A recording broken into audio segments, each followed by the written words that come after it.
Motherhood is a kingdom work.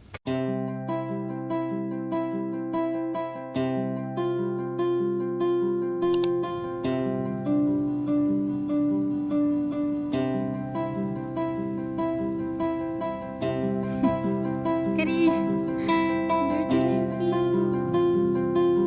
Dito kami sa church, may Bible study si tatay. Tatay is preparing for a Bible study. Kari is playing and me just chilling. Kari! I'm so serious, my baby.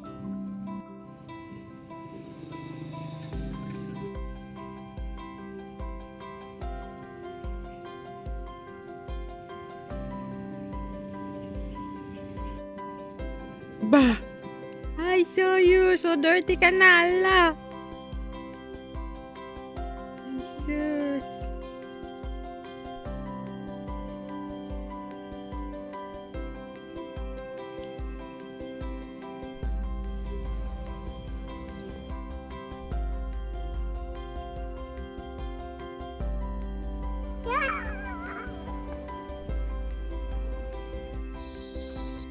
Let's go look at the baka. Ay, Carabao pala.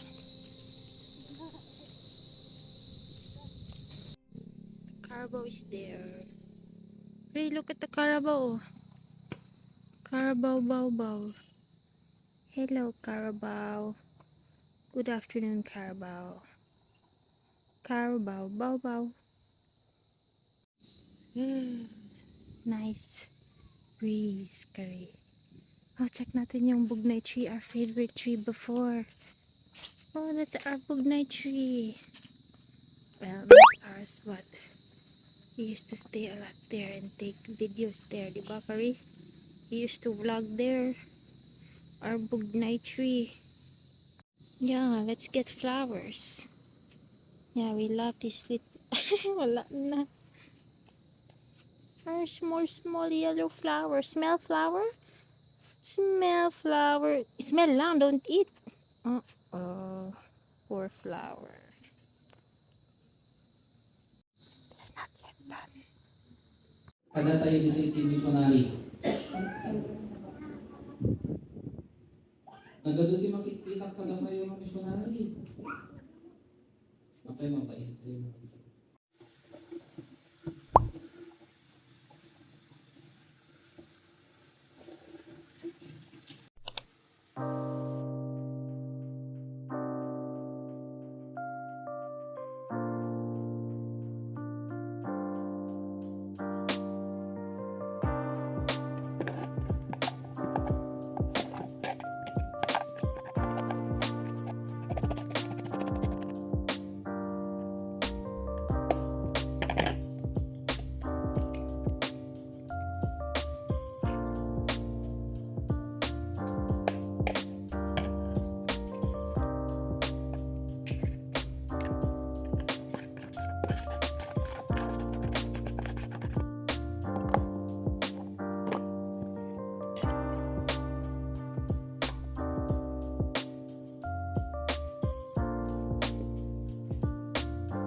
Sabi mo, Kari, Manay, water please.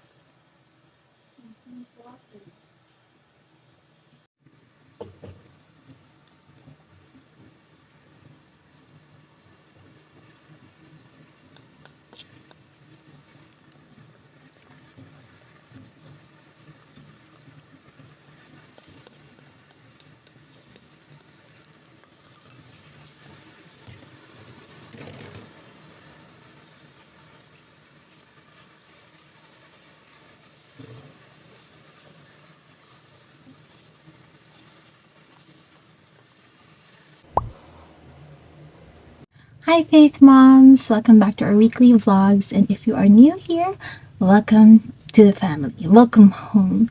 So, since I became a mother, whenever people come to me and ask me, so what's your ministry? I instinctively say, oh, I support my husband and I take care of my child. And there were times that I get puzzled faces as a response to my response. Ha? Parang confused sila. And someone even say na, support lang. Like, and somehow that implies that you should be doing more to be considered that you're in ministry. Although, thank God, I don't take offense in that anymore because motherhood refined my understanding of what it means to be in ministry, and it also challenged my misconceptions before. It also deepened my understanding of what it is to be a servant of God. And you know what? Motherhood really is full of service. It's really, at its heart a service because as a mother, you're literally waiting on the needs of your child, diba? So you're waiting on the needs of this child, taking care of this child, very practical ang ginagawa mo. You're feeding this child. Me, I'm still nursing my child. Pinapaliguan yung bata, pinapaghanda ng pagkain ng bata, looking after what my baby needs, damit niya, and all those things.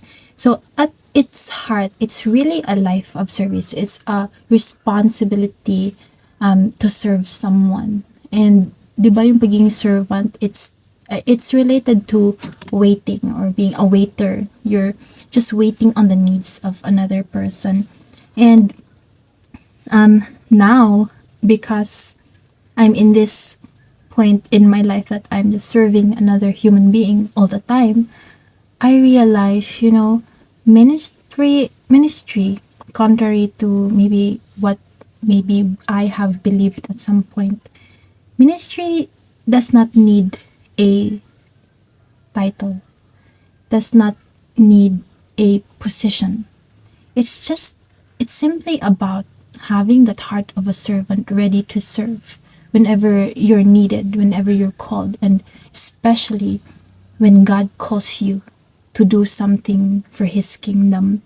And to be a minister means to be agent for something, right? Yun yung description ng ministry. It's to be agent for something. And for mothers, it's to be agent of God's work at home and specifically in the life of your child.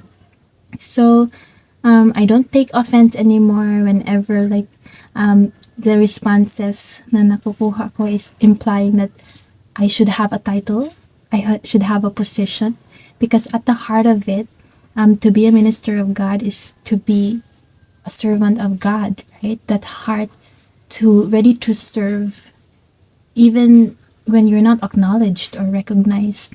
And kahit nga sa original Greek word, wow.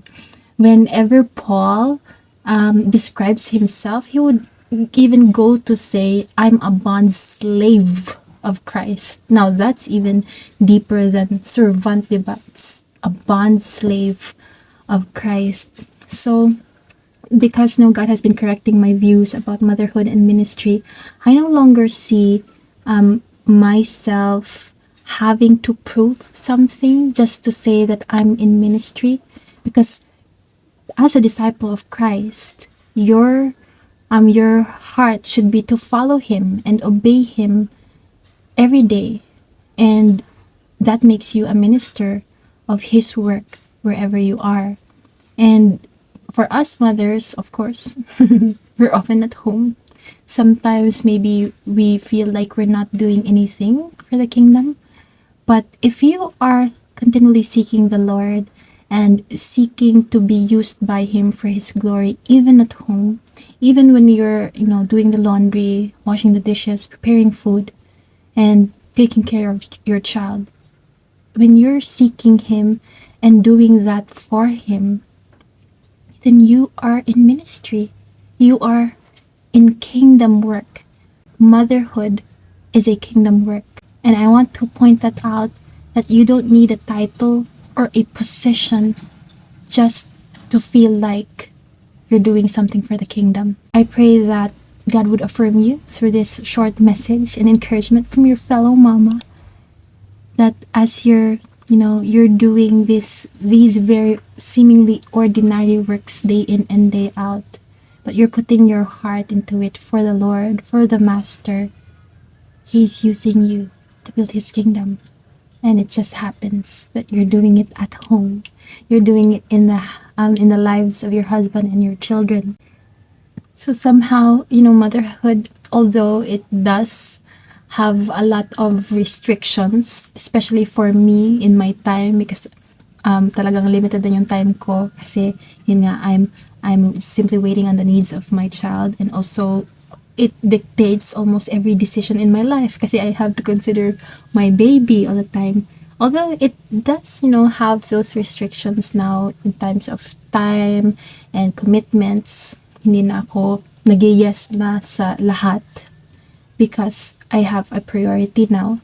But it also gave me so much freedom in how I view things. Sometimes, you're called to the masses, you're called to public ministry. I'm so thankful that I could still, share what God is teaching us through this platform. But sometimes you're called to the one. You're called to one person. Sometimes you're not called to the masses. You're not called to be used by God publicly, but sometimes He uses you privately, especially for us mothers, in the privacy of our own homes. And just because it's done in private sometimes doesn't disqualify you from being a minister of God. And I said this in my post, that as mothers, we are called to be first ministers to our home. We are called to disciple our children first unto Christ, and to saturate our homes with the gospel. Because since He's called us to motherhood, then our family is our first ministry. So yeah, sometimes I feel like I didn't do much in a day. Lalo na, I vlogged earlier. I was just preparing snacks for my baby. Seems like I didn't do much, but that's ministry. It's service. It's serving God. And I'm glad that I could serve God while serving my family. Goodbye. Thank you for listening. See you in the next one.